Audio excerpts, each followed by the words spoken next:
So now may I request Professor Max to address our faculties here? I will make this shorter because Bimal actually outlined wonderfully our purpose. I come somewhat from from the same motivations and from a different direction. So I'm very interested in the symbiotic relations between business and society. So how do they connect together, and how, unfortunately, in the academy, not only in India but also the world over, we're no longer really understanding the relationship between business and society. We are very good at studying business, we're very good at studying society, we're not so good at understanding how they relate with each other. So the business area, the business studies area that really focuses mostly on society is, of course, CSR.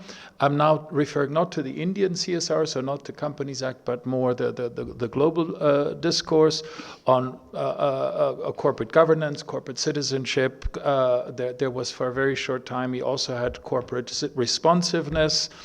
But all of these things are tremendously flawed. On the one hand, many of these classical debates are very strongly rooted in either Christian theology or Western philosophy. And so we have a lot of scholars speaking on corporate responsibility that come from philosophy or theology, and they more or less talk to each other. At times, you will get some CEOs in the room, and within about 3 minutes, they start to work on their BlackBerries. I saw that actually at an example. We had 40 CEOs from China in Geneva, and the professor in CSR actually gave a presentation on how CSR is basically the outcome of of European Enlightenment. And within 5 minutes, people were just doing their own thing, So we had sort of a solo performance of the professor, and everybody else was absent. So this is a big crisis. But who cares about crisis in academia? Of course we care, but there's a much bigger story that we need to actually address. And so this nexus between business and society, and especially how to make that sustainable, is really what is driving my research interest. And this is where, in many ways, I overlap with CRB as well as with Bimal's interest. Now, why India? So this is one thing that we probably disagree on, is that in many ways, if you look at indicators, you can always say, you mentioned it twice, and every time I wince when anyone in the room says that India is a developing country. Of course, in many ways, based on indicators, we can actually label it as such. But I think the world has become incredibly complicated. The world has become complicated because even, what is China? Is that a developed economy? Is that an underdeveloped? You mentioned China earlier, and in many ways it is already driving political and economic affairs. As a matter of fact, China saved the West during the recent major recession. So things have become so much more complicated, and I think India is incredibly interesting because in many ways it's probably a secret also to many Indians that they don't realize the capacities that they have, not only in terms of the creativeness and Silicon Valley wouldn't run without India, for instance, just as an example. But you have 1.35 billion people. You have a huge young population, which I'm always surprised. In many ways, it's still considered a cost. It's still considered a liability. Well, of course, we could have debates about this, but in many ways, I think India is going to have to be part of the global solution. I think Professor Mishra said something really nice. He said it's not, you did a word game. We ended up saying that India is a fact. So if you repeat very quickly the two words that you associated where you derived fact from. India is neither perfect nor imperfect. It's neither perfect nor imperfect, but it is a fact.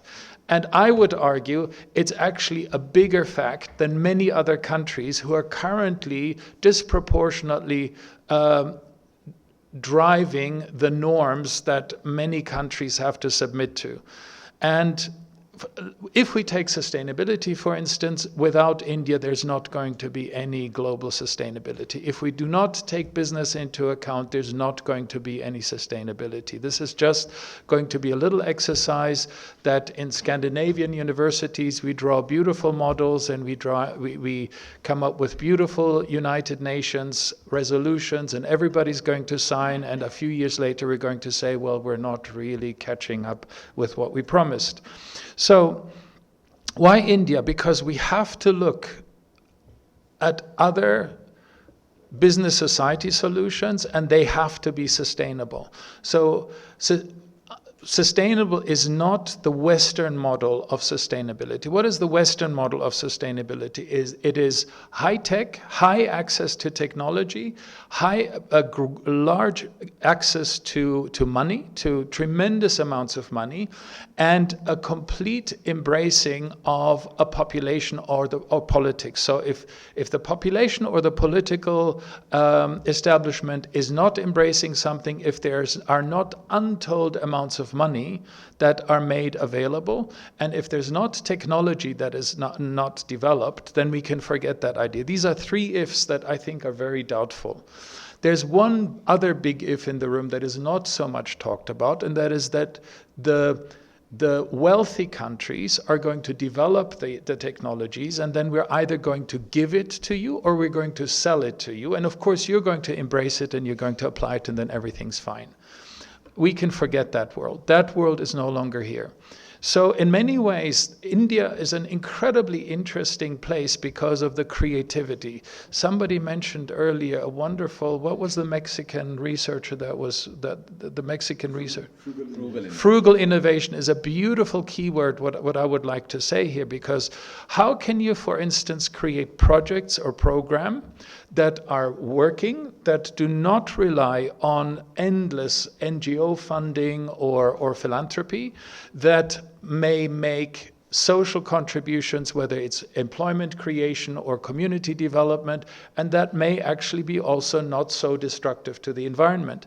And these exist. There are a number of projects in India where you can actually run sustainable business society projects or programs that are low tech, low public support, as well as not necessarily a lot of money that is available. And these are kind of the lessons that not only India has to learn for itself, but I think the rest of the world has to learn. This is a model that I would like to take with me, with all the lessons that we need to teach non-Indians about what India is capable of. You are the future. I mean, in any which way you're looking at it, from the age pyramid to the creative potential, as well as the destructive potential that India has. I mean, if there is a lot of increased consumption that we are seeing with a growing middle class. If the Indian society decides to consume half as much as my world consumes as a norm, we're all going to be finished. So we need to work on both worlds. We really need to work on both worlds. This is not an argument for degrowth in India at all. This is on the contrary. So why IPE? Well, IPE is a fantastic point because you are by definition working on business and society. If we're not talking about for-profit business, but you're also making in many ways the country run in many ways. So in that sense, looking at business and society, I think public enterprises are a perfect environment to actually study the responsibilities that it has towards society, but it also has it within a given budget. So that is a wonderful biotope to study, especially project and programs within public enterprises that are actually future-oriented. So I'm much less interested in looking where it breaks down or where it's inefficient and so on and so forth. I'm actually interested in examples of public enterprises that are functional, that are working, that are not only ready for the 21st century, but that can actually show how India can actually give a much better model of how business and society could actually work.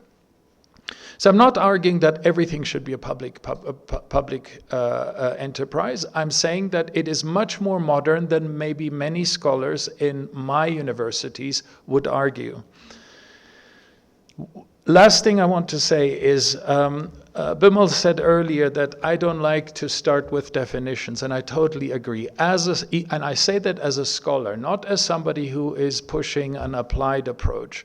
Why don't I like to start with theory or with definitions or with concepts? Well, where do they come from? They will come from the 1960s, 70s, and 80s from the US or from England or from Australia, maybe sometimes from Sweden or something like that. So if we were to start to say, okay, let's actually, as a project, start corporate responsibility, and if we were to start with concepts or theories, we would immediately go to people like me who publish on it, and one of the things that we published are 7 types, a typology of what is sustainability. And then we could easily spend a year and a conference on just talking about what is justice or what are rights, what kind of human rights or individual rights or group rights or social rights. We could have another conference the next year of responsibility. Whose responsibilities? For what responsibility? Why are we responsible? These are wonderful exercises. We will get into really fancy journals. And in many ways, this is completely pointless in a bigger scheme. So I'm really interested in cases.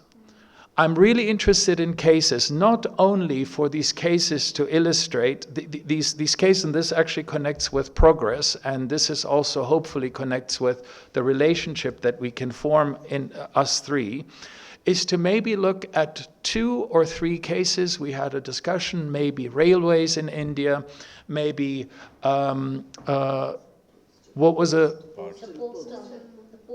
post, for instance. There are a number of incredibly interesting, complex, multi-stakeholder projects, and why don't we study the context and the culture within which these public enterprise flourish? So they hopefully more or less are not super expensive in the way, if we consider how much they actually bring in terms of community development, how much, for instance, railways actually prevent for the environment to be further destroyed, how much it actually assists in job creation, in various other things that public transport engages in. So I'm very interested in cases in the first instance to look at context and culture and the usefulness of public enterprises within corporate business society nexus. And then in the last instance to say, let's actually look at the theories and the concepts that have been established, and we will recognize that the theories and the concepts that are in the top journals are highly problematic because they do not take into account A, B, and C. This is an empirical question, but I'm of course in the end interested in making conceptual or theoretical contribution. But are they going to be grounded on the one hand in the reality and the lived experience of India, and of course in the extremely sophisticated literature of the peer-reviewed journals, and bringing these two together so we can make a killing.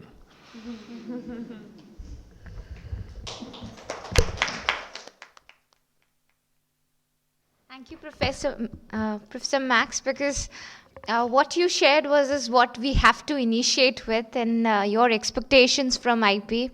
So I'm sure that all of us sitting here will be working towards it so that we can address both your interests, cases, as well as conceptually and theoretically come up something in future. So we look forward to work with you, sir. On something that this is supposed to be a partnership, Yeah. So the idea is that we actually work on a perfect eye level, and that we're going to do this. This is not a project that we bring to you. The hope is that we're actually going from the beginning all the way to the publication and beyond, and the presentation and the policy recommendations. This is a collective, collaborative work. Right. So now we have Professor Zinette with us. May I request Zinette to kindly address our faculties, please? Okay, thank you very much for this opportunity. And thank you to my very esteemed colleagues who've done an incredible job in communicating our position and our vision and the way we understand the world. We see a lot of the limitations in the spaces where we work. And we come to India, and you've both mentioned it in different ways, but I want to just reiterate that you are the future makers, and you're already making it now. And every time we come here, we see it. And it would be a great honor to be able to collaborate with you in building this into a more systematic projects and research output so that we can communicate it not just to other people in India, but also to the world. And so I would very much like to thank IP for this wonderful opportunity to be here and for your time and your kind attention. And I just have to note that there was somehow a little bit of a mix-up because earlier it was said that I'm from the University of Notre Dame, but actually Max has a guest faculty membership at the University of Notre Dame. I'm actually from the University of Basel. So just a quick correction. Thank you very much. Yeah, thank you so much for being with us, and I hope this tripartite is going to work with a lot of commitment, and we are looking forward to work with Aston Business School and also with University of Basel. I think Professor Mishra has got a longer agenda apart from the research commitment. I think he has already shared a couple of mail exchanges with Bimal and Pawan. So hopefully we look forward for your consideration for those exchanges that we propose to for the student and the faculty for a long-term collaboration. And we look forward with Max also because anyhow we are working together, so we request you to also consider it, and hopefully we are going to write on that. Because I wait Yeah. long of it, but they know how to make it short. Because short I think Mr. Quick. Long quick and they're getting I think the kind of special things which you need to have to get into I think how to do it. We are doing it. But are we doing the way, it is widely accepted. That's the issue. If you are content with what you do, then the story ends there. But, there is no buyer, I think, for that story, accepting us, some of us. Therefore, I think high time is there that we change our track. With these lessons, they're very small, but I always say, in Indian mythology, we had Pandavas, they're very clean and very great. And we have Kauravas, they always try to, fight and all that. But the question was that ultimately Pandavas won. But what was the differentiating factor? Differentiating factor was that the teacher, that the mentor rather, a teacher for Pandavas was a great Krishna. He could tell how you can be victorious. Whereas for the Kauravas, their mentor and teacher, he believed only in destruction. So though they had the same qualities, but they went different ways, and one must be winner, the other lost out. So I think I think we are at a very crucial point where we take the right turn, then we are the winners. I think we have come to a stage.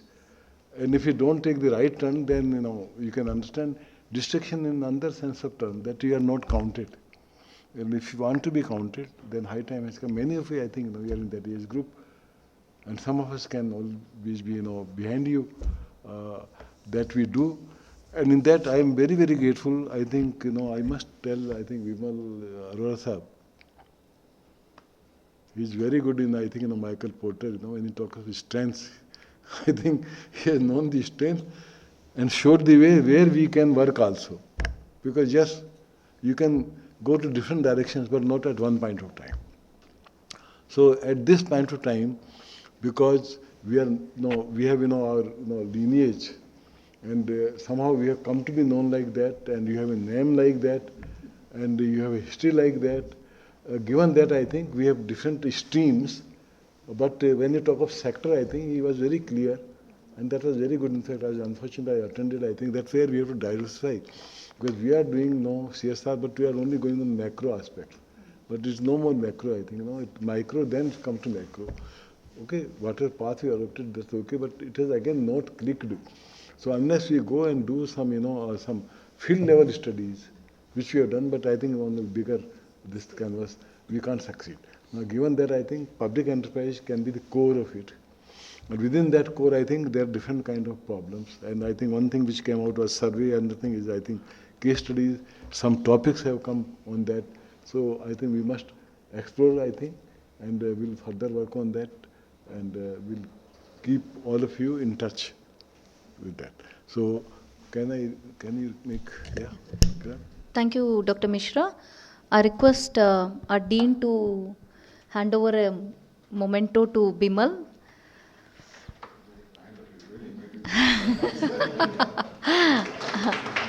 Thank you. I request Dr. Janki to present a memento to Max.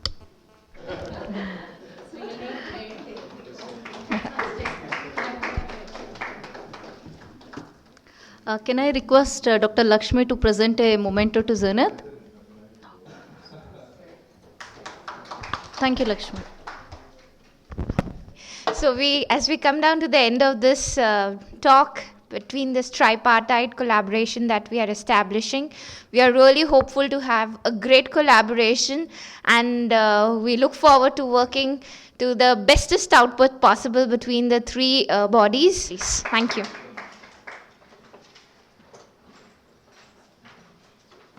We have three distinguished guests here. We have Prof Bimal Arora from Aston School of Business. He was organizing a huge conference at Delhi with 800 people from all over the world, and he's now has a thought of three big institutions coming together and doing work. Please give a big clap to Prof Arora.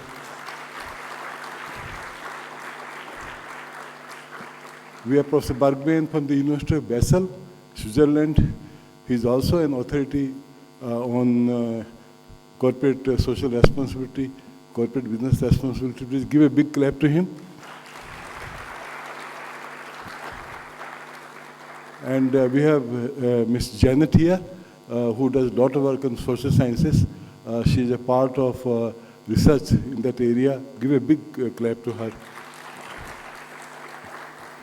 And you can come. I welcome these speakers here. I know all of you are very excited because we have really stalwarts in the area. I would just take a minute to introduce the guests here. We have Professor Bimal Arora from Aston Business School, UK. He's an assistant professor in management, CSR and sustainability at Aston Business School, holding a visiting research fellowship at Global Development Institute at the University of Manchester, and serves as the honorary chairperson of Center for Responsible Business. He has been the chair for the Dialogue Platform and Conference since 2014 and was the founding director and CEO of the CRB, which was incubated by Dorsey and GIZ, Social Accountability International and Business Social Compliance Initiative, Foreign Trade Association between 2010 and 2013 as a part of German Federal Ministry for Economic Cooperation and Development. We also have with us Professor Max Manfred Bergman. He's from University of Basel, Switzerland. He happens to be the Social Research and Methodology group, and he holds the chair of Social Research Methodology at the Department of Social Sciences. He's a member of the Research Council of the Swiss National Science Foundation and the Swiss UNESCO National Commission, the Uganda National Academy of Sciences, and the Sustainable Development Solutions Network, a global initiative of United Nations. He has studied in the University of California, Geneva, Cambridge. He chairs the Basel Sustainability Forum and the World Sustainability Forum. Previous academic affiliations include University of Cambridge, Florence, which is European University Institute, Geneva, Loyola in Chicago, Notre Dame, Oxford, Stellenbosch, St. Gall, Texas, and A&M, and the Witwatersrand Strands and Zurich. We also have with us Ms. Zinette. Ms. Zinette is associated with as a researcher at the Social Research and Methodology Group of University of Basel, as well as a doctoral candidate to the University of South Africa. Apart from her mobility, she also works on education and health in Africa. I welcome all of you, sir. With the paucity of time, I have just introduced all of you together. So I would request first Professor Arora to address our participants. Thank you, Shulagna. Professor Mishra, Professor Srinivas, Max, Zinette, and friends. Good afternoon. You are all first year or second year? I teach students also. I teach MBAs, I teach masters. We have in UK 1 year course, which is different from what we have in 2 years. In the interest of time, and I know we have to leave, the whole idea was basically when I came here this morning, I was honored to be here, and I love whenever I get an opportunity, I go to institutions or visit any institutions, I want to talk to students also, because you, as a student, give the pulse of the institution, you give the pulse of the issues on the ground, you are studying, you are experiencing, you are contributing, you are challenging a lot of things. And I want to experience that and hear that from you all. Basically, the message here is, and which I want to give to you is, Aston Business School I come from, which is in Birmingham, UK. My friend here, Professor Max Bergman and Zinette Bergman, they are from University of Basel in Switzerland, and IPE. We are exploring to collaborate together, form a tripartite partnership where we are able to work with each other on research on certain aspects. So we are looking at this moment, we are deliberating on what is it that we're going to focus on in the research. My research area is social responsibility, sustainability, same as Professor Bergman and Zinette also, they have a broader interest in business and society issues. Professor Mishra, of course, you know, Professor Srinivas, you already know what kind of work they do. So we are looking at trying to identify those commonalities in our research interests so that we work together to produce knowledge, to produce wisdom. Research, to be able to work together and bring out, publish our work. That's one objective. Secondly, also the objective is in terms of learning from you all, sharing our learning with you and learning from you all, looking at some way of student exchange in some institutional way. So it's premature at this moment, so I'm not able to say with certainty how it's going to be, but the idea is how students from different institutions are able to exchange and learn with each other. In globalized world and technology-driven world, there are mechanisms which we can think about, and I would urge for us to think about some mechanism for student interaction and engage, whether it happens through a webinars or Zooms or whatever, some ways we could think about, depending on, and then we have our, our PhD students to interact with master students or master students to interact with other PhD students besides the faculty level exchange. So I would want us to explore that also in this process, or present our work to you all. So in Aston and in Basel also, whenever there is a scholar visit happen, we organize those kind of sessions or lectures to present the research work. So it's beyond a classroom textbook kind of a teaching. It's a research, the current thinking or research that we are engaged in, to share with you all. My own research, I don't do textbook based research. Or teaching. My teaching is all about, I draw from the publications that are out there. I draw from that and I share with students the papers in advance. I ask them to come prepared in the class. There are questions, there are groups. So I don't believe in lecture myself, so do a kind of interactive teaching and make students also work. I know some students don't like me that way, but those who do like me, they'll take a lot back home, from the learning perspective also. So that's been an amazing journey for me so far.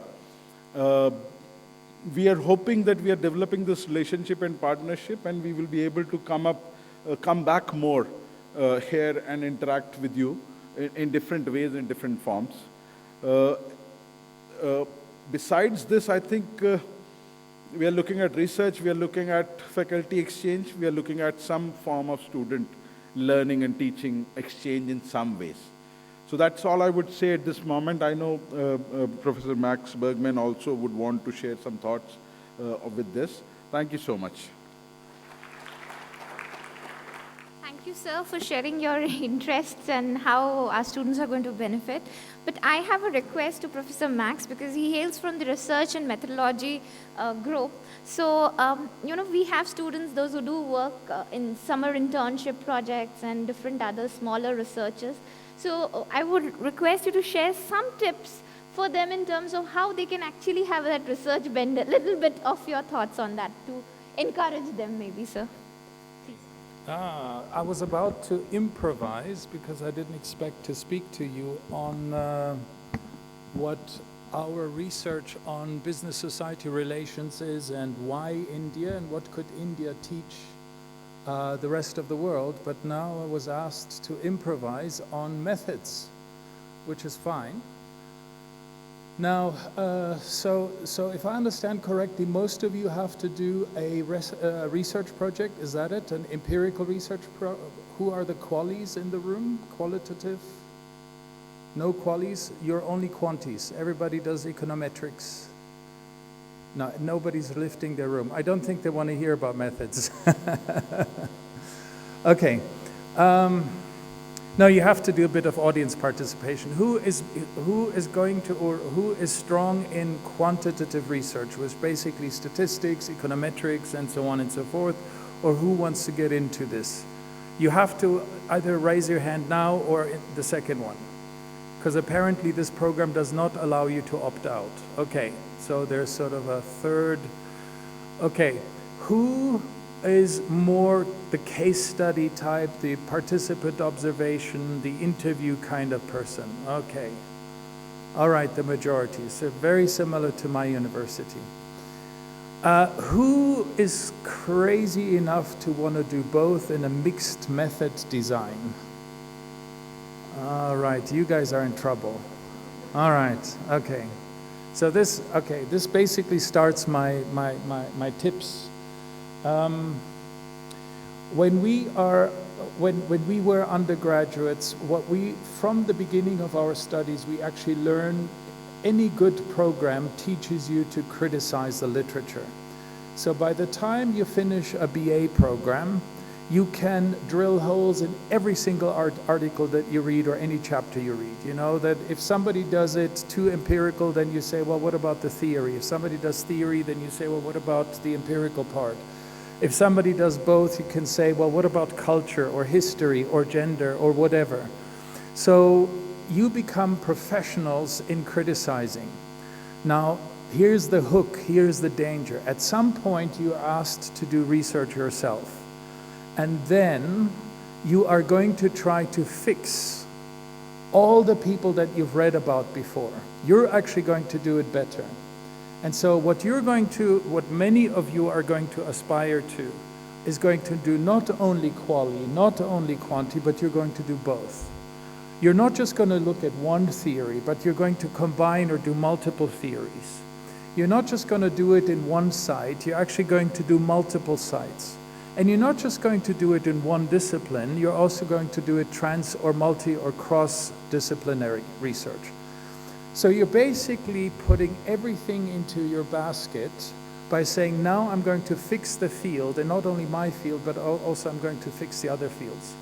This is what PhD students are like in the first year. And what's going to happen? Hopefully, they're working with a supervisor who will say it's impossible. Maybe the supervisor says, sure, go ahead. Some supervisors, be very careful of supervisors, people like me, or people like sitting in front here. Because some supervisors are ideas generators. So when you try to look at your project, it tends to become bigger and bigger and bigger because you haven't considered that, you haven't considered that, you haven't considered that. And then you go and ask your supervisor, how am I going to manage my project because it's already so big? And some of supervisors are ideas generator. They say, yes, you have to do all this, but you have to do other things as well. So I think there should be a course in universities not only how to supervise students. there should also be a course on how to supervise supervisors. This is very important that you actually learn how to manage supervisors. It's actually quite a tricky thing, and it's part of the unwritten rules is how to actually manage it. So most of you will probably start mistakenly with, what is my research question? You may be actually sent to the literature and say, find a gap in the literature. The literature exists only of gaps. Nobody has ever studied feeding behavior on the moon of porcupines. Now that's a gap, but maybe this is not so relevant. So in many ways, it is probably much more important to start to think about, how do professional researchers like we start? Do I start with a research question? No. Where do you think I start? A cold-hearted researcher like me. Where do you think I start? I start with, how much time do I have? How much money do I have? If I don't have any money, I'm not going to do a survey, because if I don't have time, I don't have any survey. If you're not good in statistics, don't do a quantitative data collection, So these are very typical things that a lot of people do. They sort of think, oh, wouldn't it be great if I do this and this and this? And then 9 times out of 10, people run out of time, run out of money, and then they get stuck. So probably the most typical 9 times out of 10 problem that people have when they do research is that they are too ambitious. And it's really frustrating halfway down the line, or what's even worse, 1/3 or 1/4 down the line, to actually have to narrow down your project, because you've done a lot of things all over the place, and now you just have to hurry up in order to at least get something handed in. It's a lot easier to start too small. And I promise you, whatever idea you have that is too small, I promise you it is going to be larger than you think. It's a lot easier to start small. And if you really have time and resource, and time and money, and if you feel like it, you actually can always add to it. It's much easier to add another component to your research than to actually shrink it down. Next tip, always work with your supervisor. Your supervisor is always right, even if they're not right. So part of working in academia, and this is also, you can be head of department and you can ask Professor Mishra, he also has to work within constraints, within funding constraints, within gatekeepers. There's always somebody who knows it better. Sometimes they're right and sometimes maybe they're not so right. So part of the research business is to actually be able to negotiate your way amongst different, not just resource constraints, but also collaborate with others, and in this case it will be your supervisor. So actually negotiating with your supervisor is very, very important. So when I said your supervisor is always right, that doesn't mean that you have to do everything they say, but you have to really learn how to negotiate, to develop arguments, to maybe counter-argue, and at times, supervisors like me do know it better because we've done it 100 times, and maybe you haven't done it 100 times. So understanding the power structure is very, very important in research, whether you're a first-year student, or whether you're a full professor, or whether you're the head of a research team, a multi-million research team. It's always the same. You always are considering also the power relations that you have within research. And maybe the last thing that I want to say is pick something that you like. So liking is important, even though we don't write that in our, you don't say, I picked this theory or I picked this research question because I liked it. We're not allowed to say that. But try not to be overly strategic about picking a topic where you say, oh, this is where the jobs are. When I started to study in California, everybody said, get into programming. This is where the money is. This is where the kids who dropped out of college, they were driving the Ferraris up and down Laurel Canyon in Los Angeles. And everybody said, no, go get into program. This is, you're going to be millionaire, you know. And I was just a bum, you know. I said, no, I'm just going to stick with sociology and do my method stuff and so on and so forth. Well, they're designing websites for bakeries now because they're underemployed or unemployed because, as you know, programming moved to India, and now it's not even in India anymore, it's elsewhere because India's become too expensive. So of course there's a lot of programming that still happens here, but it's a total different level. What I'm trying to say is don't be too strategic because you have no idea where the market or where your future actually leads you to. Liking is really, really nice. Because if you like something and if you dedicate yourself to something, you keep your nose to the grindstone and you do good work in that, academics is amazing. In the short run, it's almost never fair. There's always somebody who gets a better grade, although they worked less, or, oh, he probably got that because he's this way or she's that way, and so on and so forth. In the long run, it's actually amazing. In the long run, it's truly amazing how people get rewarded for long-term effort, and even people who may, through networks, connections, all kinds of things, may get to a post that they may not be able to fill. The interesting thing is that everybody around them knows that. And there are also, in my area, in my department, there are professors who occupy that place, and we are not quite sure how they got there, and everybody knows it, even the students know it. So be very careful about playing the network card. Always try to go with the skill and the hard work part. I promise you, and this is not Christian philosophy that I'm trying to convey to you, this is really long-term experience. People do much better picking something that they like and stick with it, rather than to sort of game what the future and the labor market and where the field goes. I don't see this happening. It's impossible to predict, and gaming the system. So liking is great. That's all I have to say about that. Thank you, Professor Max. That was so from the heart, I would say, and I'm sure it has reached out to all of you, saying what you would like to do, that's important, instead of going in after what is happening in the current business scenario. May I request Professor Zinette to share her thoughts on her experiences with research, please. Hi everybody. My experiences on research. I'm a researcher, it's my full-time job, I love it. I think it's the most amazing dynamic thing that you could do. It's constantly challenging you and pushing you to your limits, and it's constantly evolving. I think the one thing that Max did not say is that he said how important it is to pick a topic and to do something that you like. But if you do that, it's a lot of fun. You know, and so perhaps because you have to do research, it's perhaps quite daunting right now, but if you keep it small and if you pick something that you like, you might actually end up enjoying it and doing research for a living, which I definitely support. So on an improvisation, I just thought, what could I say to you today that maybe you'd find interesting and to leave you with, because I think we're going to run away after this.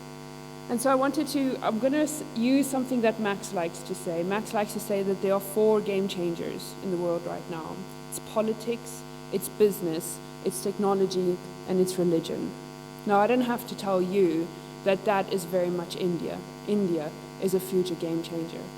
And an institution like IPE, in this incredible space between business and society, makes IPE a future game changer. And you, as first and second years sitting in front of me right now, that makes you the game changers. And so you're at the beginning of a wonderful journey. I know that there are many unknowns, but you have this opportunity in your hands. I wish you all your luck, and seize it and have a good time, because maybe you'll find out that you like it. Thank you very much. Thank you, Zinette, for your words. So it was really nice and short, but it actually hit to everybody in terms, we have such stalwarts at IP. It really makes a lot to value all of you being here and talking to our students. So thank you for being here, students. So.